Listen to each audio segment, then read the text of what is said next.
Hello ladies and gentlemen, Spirit of the Law here. Today's Civ overview is about the Italians.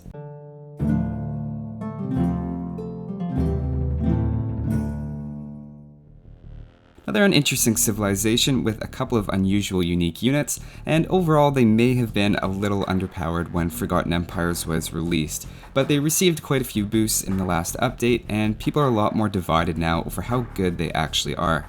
As always, I'll take a look at their bonuses and their unique units and techs, as well as their tech tree. So there's lots of things to talk about, and let's jump into it.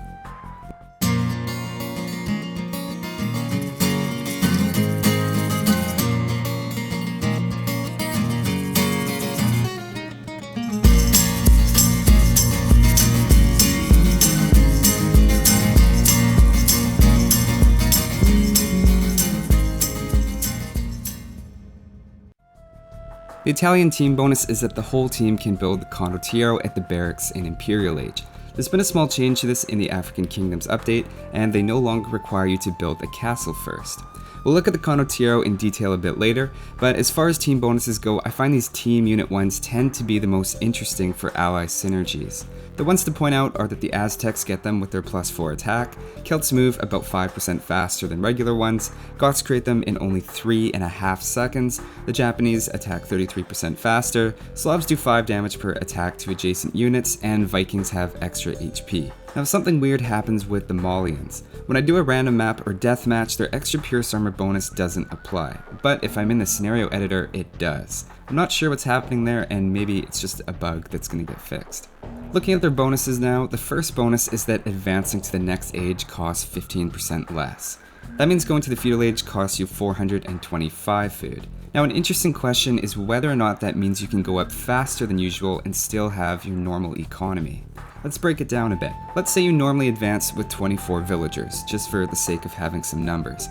You're playing as Italians and see feudal age is costing you 75 less food, so you're in a situation where you can comfortably advance at 1 villager earlier at 23. Now that means you're advancing 1 villager behind in collection rate, and villagers collect about 20 food per minute from farms and berries, so you're missing out on just over 40 food. But maybe surprisingly, you're still economically ahead, and you've managed to advance 25 seconds faster than normal. Once you reach feudal, you'll even catch up on villagers pretty quickly, so you don't permanently damage your economy by doing this. I'm not saying they have the fastest feudal times of any civilization, but it's certainly helpful to start your scouts or archers 25 seconds earlier than you would normally be able to. For people who prefer heading straight for Castle Age, they also benefit a lot from this, and the Castle Advance is cheaper as well, saving you another 120 food and 30 gold. That's a decent amount of food that you could put towards a Night Rush, for instance, which works well for Italians on account of getting bloodlines, or you could transfer a villager or two from food to wood and help you put down some more town centers to boom a bit more. It's a really flexible bonus, and up to you if you want to use it to move through ages faster or just to have some extra resources. The Imperial Advance also costs 150 food and 120 gold less, though I would consider this the least significant part of the bonus, even if it's objectively the largest amount saved, since by the time you're going Imperial, your economy should be large enough that 2 nights worth of resources doesn't feel as significant. I find it's a natural comparison to look at the Italians' cheaper advances next to the Byzantines, and it's true that the Italians actually save less overall. But I would argue it's a stronger bonus on account of helping you out earlier, and is particularly helpful for people who like to fast castle, which is of course a very popular strategy. The second bonus is that dock techs cost half as much. That saves you over 3,000 resources of research, assuming you get all of the ship upgrades. That's kind of insane when we look at it that way.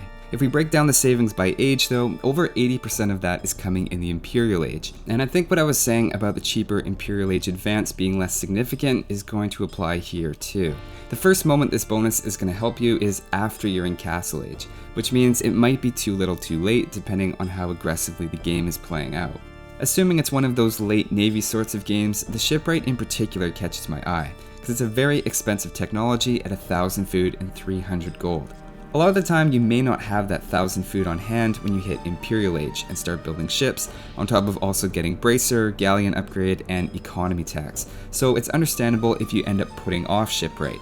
but you ultimately spend more on your navy in the meantime. For Italians, I feel more likely to have that 500 food on hand when I hit the Imperial Age, especially with their cheaper advancing and cheaper galleon upgrade, so I would think that you're more likely to be able to get shipwright as early as possible, and therefore getting the maximum benefit from it.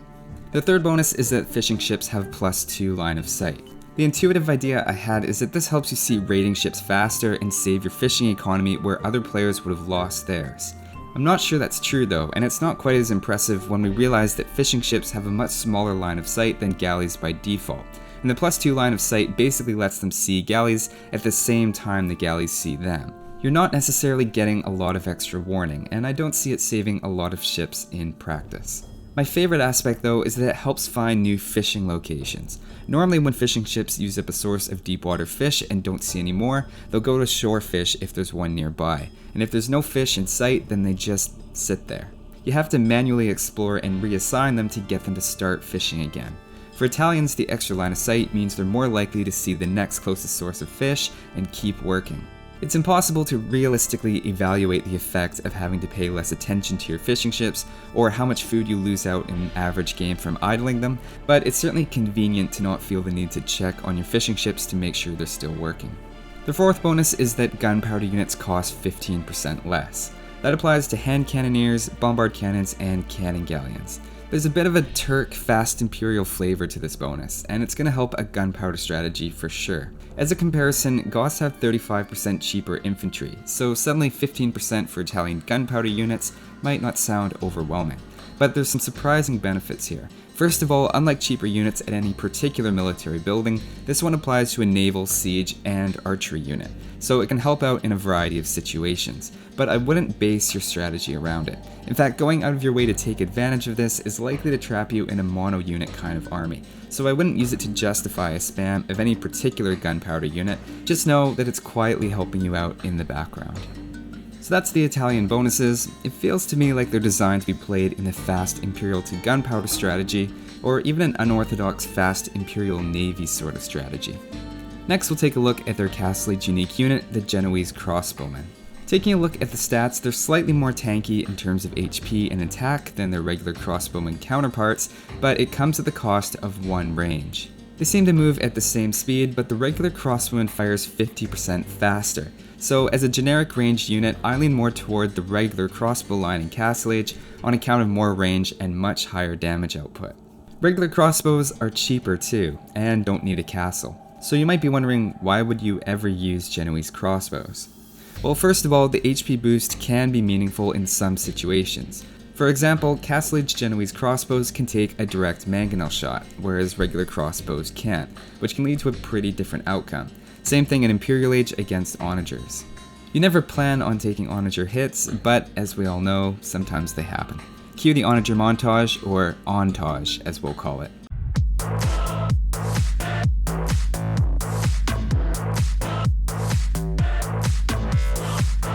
The Genoese crossbow is also 100% accurate, but that's not actually a huge deal, and it still benefits a lot from thumb ring, so it's not like you can skip archer techs with either unit choice. The biggest difference, as usual, is in the hidden bonuses. Genoese crossbows do 5 extra damage to cavalry, 10 to elephants, and 4 to camels, while crossbows do no bonus damage at all. Even considering the crossbow's 50% faster firing, the Genoese crossbow does double the damage to knights and triple the damage to elephants in Castle Age. And the elite Genoese crossbow does even better, since it seems to get bigger attack bonuses, plus the elite ones fire as fast as the arbalest. So if you are going for Genoese crossbows, you'll definitely want to prioritize the elite upgrade to increase your firing rate by 50%, and it becomes that much more worth it against cavalry. The crazy exception, like always, is the cataphract, which takes no bonus damage from the Genoese crossbow, and in a surprise twist is weaker to the crossbow than the Genoese crossbow in Castle Age, and take equal damage from both in Imperial. Cataphracts, negating your attack bonuses since 1999. My feeling is Genoese crossbows in Castle Age trade attack speed and range for that bonus against cavalry, so they're situational rather than a flat-out improvement. In Imperial Age, when their attack rate speeds up and you have a lot of range upgrades on them, one more range doesn't matter as much, so then I think they become arguably a better version of the Arbalest, losing a tiny bit of bonus damage against infantry that regular Arbalests get, but gain a huge advantage against cavalry, and to a lesser extent siege. They're very much an Imperial Age unit in my mind, and only have situational uses in Castle Age, such as against a Night Rush. If you run into them yourself and you're not sure how to counter them, remember they're still archers, so skirmishers are going to be a good counter, and siege is still going to be relatively effective. Italians don't just have one unique unit though, they also have the Condottiero, which is available in Imperial Age not only to the Italians, but also to their allies. Now, statistically, it doesn't match up perfectly with a swordsman line unit, with a bit more HP and a bit less attack than the two-handed swordsman and the champion. In practice, it's pretty much even with the champion, but costs almost twice as much gold. There's a few advantages though. First of all, it moves quickly, somewhere between an elite Huscarl and an elite Eagle Warrior. There's also a savings in upgrade time and cost, with no tech or elite upgrade necessary for the Condottiero, and 4 techs at 1,350 food and 555 gold to get up to the champion. That means you'll have spent similar gold in making 40 of either unit if you include the champion's upgrade, though in the long run the champions will be more cost effective in terms of gold. The other hidden advantage is that it's anti-gunpowder. Normally infantry take 10 extra damage from hand cannoneers, or 11 for pikes, but the Condottiero doesn't, and as far as I know it's the only infantry that doesn't. Unlike most infantry, it also does 10 extra damage against hand cannoneers. They also get that bonus against janissaries, conquistadors, organ guns, bombard cannons, and cannon galleons, plus even bombard towers, since they're gunpowder enough to be affected, and end up doing 40% more damage than champions, even though champions have their own building attack bonus. Just out of curiosity, I try them against slingers as well, and while they don't take the bonus damage from slingers, they don't get their attack bonus against them either.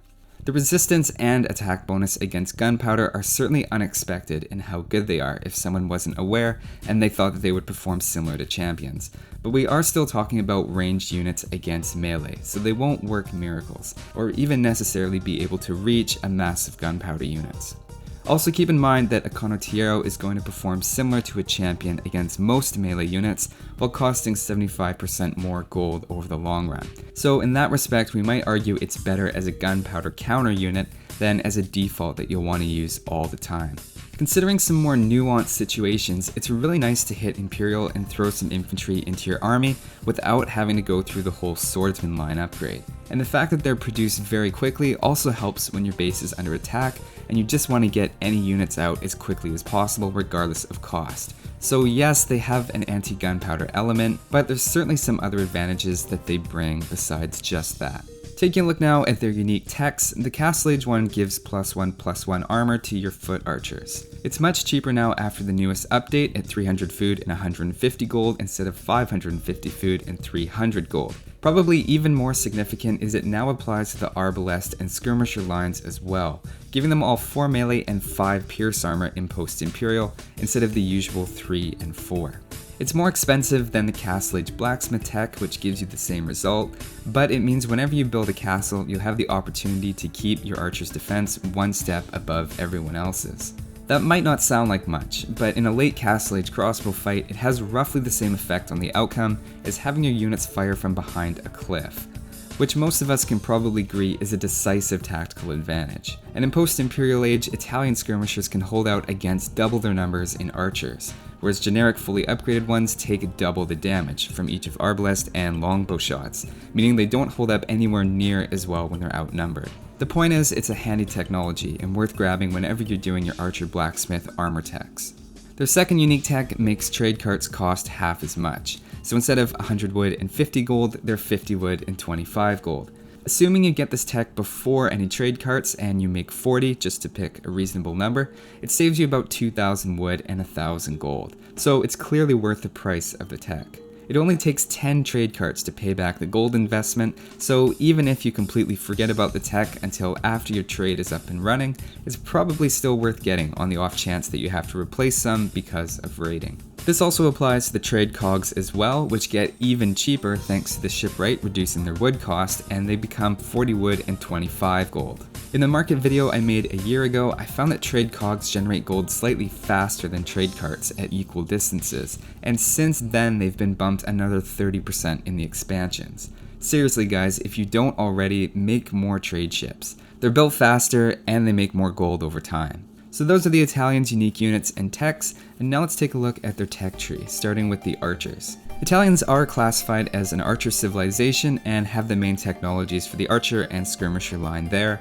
as well as the extra armor unique tech and the anti-cavalry Genoese Crossbowman, so there's a lot to like. As I said earlier, I don't think the 15% lower gunpowder cost is necessarily something to build a strategy around, but you do have it in there as well. The only thing they don't do very well is cavalry archers in Imperial Age, and that's an unusual strategy anyway. I'm gonna say it's an A for archers, which I wouldn't have said going into this overview, but I'm more impressed by the elite skirmishers with the extra armor and the Genoese crossbows after the testing than I thought it would be. Now let's take a look at their infantry. I don't like the lack of halberdier, and I'd imagine it's taken away in order to incentivize using the Genoese crossbow against cavalry, but it's a pretty big hole not to have in the late game, especially once you're starting to run out of gold. There's also no infantry bonuses here, so the champion is pretty generic. They're heading towards a C and C+ range right now, and I know I said good things about the Condottiero being a handy alternative to the champion in some situations, but even if I factor that in, I'm still thinking it's a B-. Taking a look at the cavalry now, things start off really well with bloodlines, and you can get fully upgraded hussars, which I also like. There's not too much holding it back, but there's also not much standing out with no paladin and no camels and no bonuses. I'd say it's another B-. Moving on to siege, the cheaper gunpowder units bonus does mean that the bombard cannons are a bit more appealing, but that's about where the good stuff ends. The non-gunpowder siege units can't be fully upgraded, and what hurts even more is there's no siege engineers, so even those bombard cannons get outranged a lot of the time. Overall, it feels like a C+.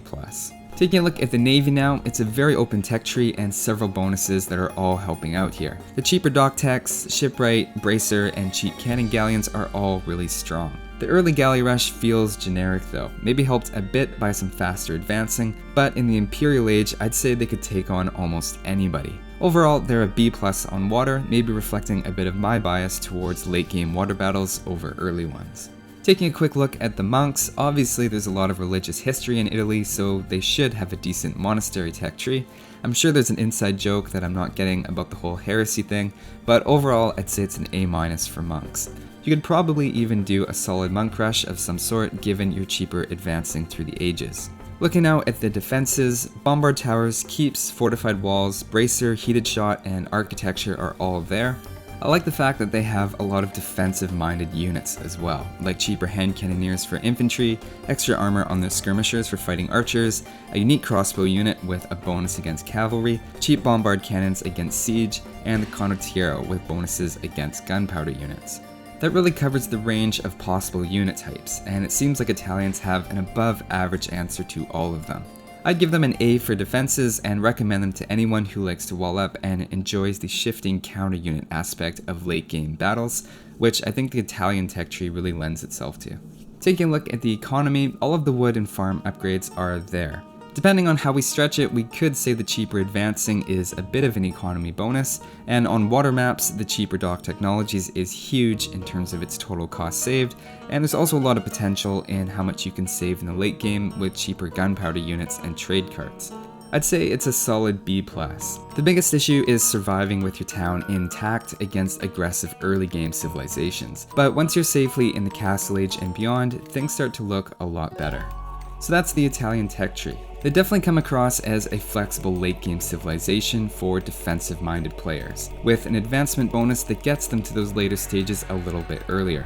One thing I found with them in combat is that it feels natural to use range to your advantage more than usual, with a lot of those cheap cannon galleons on the water and a lot of bombard cannons, hand cannoneers, skirmishers, and Genoese crossbows on land. Personally, I think they're in their element as the pocket player on team games, especially if there's water on the map, given their solid fast castle and booming potential on land, and late game navy on water maps. I also think the recent changes make them much more balanced, and even if you've tried them before and written them off, maybe give them another chance. Those are my thoughts on the Italians though. Thanks for watching guys, and I'll see you next time.